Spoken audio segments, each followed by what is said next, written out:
A gente está na linha com o pesquisador do Instituto de Tecnologia e Sociedade do Rio, também mestre em Direito pela Universidade de Harvard, João Victor Archegas, está aqui com a gente para falar sobre a compra do Twitter pelo empresário Elon Musk, né? Isso acabou aumentando, de certa forma, o temor por parte de muitos especialistas de que prejudique os compromissos da rede social contra a disseminação de fake news, notícias falsas, principalmente aqui no Brasil, nesse momento de eleições. Professor, obrigada pela atenção. Bom dia, seja bem-vindo ao CBN em Foco.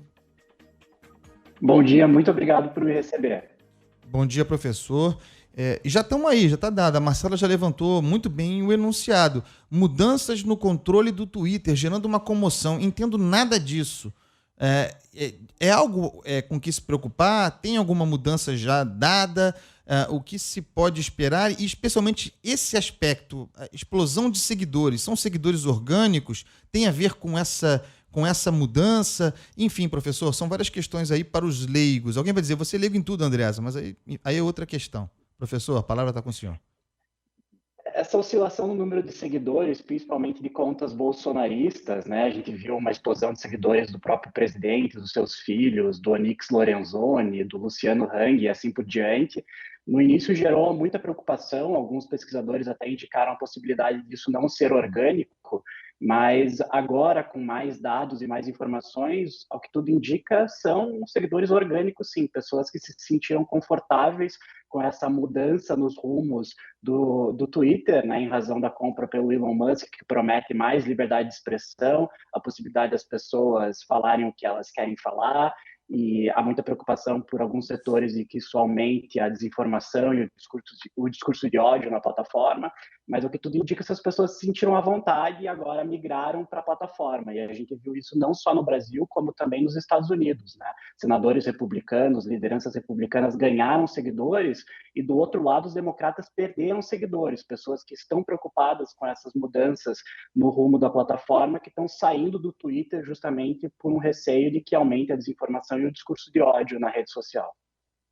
E aí eu acho que entram alguns pontos que a gente precisa levantar, né? O Twitter, a gente sabe, tem ganhado um papel relevante na esfera política, né? Muitos chefes de Estado usam a plataforma para comunicação mesmo, apesar de alguns bloquearem os seguidores, como o presidente Jair Bolsonaro, mas eles usam muito para essa prestação de contas, comunicação. E pensando justamente nessa questão do cenário eleitoral brasileiro, esse discurso da liberdade de expressão do Elon Musk, de certa forma, pode estimular o uso do Twitter, da plataforma, para desinformação, para essa criação de um debate numa espécie de vale tudo, sem moderação de fake news, sem discurso de ódio. É possível que isso realmente aconteça?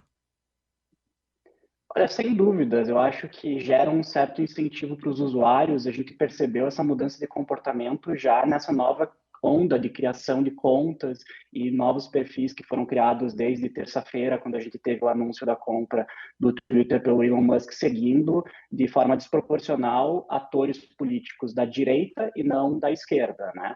Mas, assim, é importante a gente destacar que o Elon Musk só vai ter um controle efetivo da empresa, talvez lá pelo final do ano, quando a compra realmente for concluída, né? Até lá, certamente, a gente pode ter essa mudança de comportamento justamente por um incentivo gerado pela compra, no sentido de que as pessoas se sentem mais à vontade para falar coisas que elas não falariam antes, em razão da moderação de conteúdo. Mas até lá, em tese, o Twitter continua o mesmo, com os mesmos padrões, com os mesmos protocolos de moderação, mas o que pode mudar é justamente o comportamento dos usuários, e isso vem gerando uma certa preocupação e pode, obviamente, ter um impacto no processo eleitoral, mas é importante a gente lembrar que, em tese, pelo menos por enquanto, segue o jogo, seguem as mesmas regras que a gente tinha na semana passada. A gente tem 2 minutos até o fim do programa, professor, mas eu gostaria de ouvi-lo sobre o WhatsApp, falando sobre Uhum. pressão, sobre campanha eleitoral em rede, inclusive a partir do gancho da reunião que houve ontem do presidente da República, para fazer pressão para que o WhatsApp mudasse a sua posição relativamente a adventos de grupos maiores, de grandes grupos. A partir de setembro no mundo, no Brasil, está decidido que será após as eleições. Com esse arranjo, o que a gente pode esperar do uso político do WhatsApp? É possível fazer alguma projeção? Será algo como houve em 2018? Será mais restrito? Há como driblar esses limites? O que a gente pode falar a esse respeito, professor?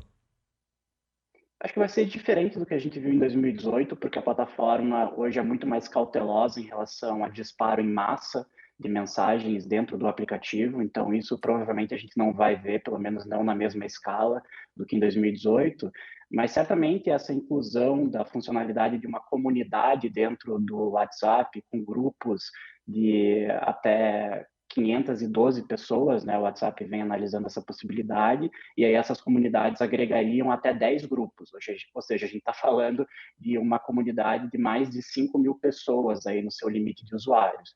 E aí o administrador dessa comunidade poderia se comunicar com todas essas pessoas ao mesmo tempo. Isso aumentaria o alcance de certas mensagens dentro da plataforma, e certamente a gente vai ver algumas dessas comunidades sendo utilizadas para fins políticos, né? Isso não vai ter um impacto ainda durante as eleições desse ano, justamente porque o WhatsApp atrasou a implementação dessa nova funcionalidade no Brasil, mas assim, para as próximas eleições a gente pode sim esperar essa nova funcionalidade sendo utilizada para fins políticos e aumentando o impacto de certas mensagens hoje no aplicativo.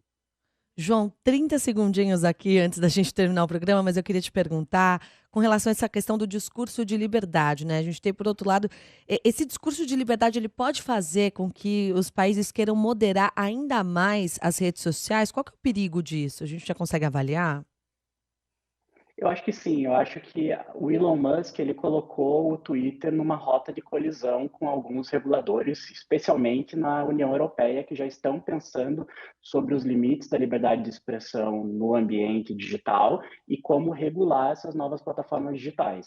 Então, esse discurso extremamente liberal, né, de uma liberdade de expressão absoluta, o que não corresponde, inclusive, à realidade do próprio ordenamento jurídico, porque a liberdade de expressão não é absoluta, né, ela tem que ser alinhada aí a outros direitos e liberdades que também são garantidas pela Constituição Federal, por exemplo.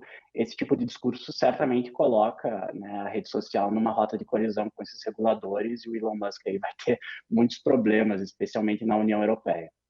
João Victor Archegas, pesquisador do Instituto de Tecnologia e Sociedade do Rio e mestre em Direito, muito chique, pela Universidade de Harvard. Obrigado, professor. Muito obrigado pela colaboração. Voltará certamente ao programa. Muito assunto a desdobrar. E até a eleição, isso não sairá da ordem do dia. Um abraço, bom trabalho, boa semana. Um abraço igualmente.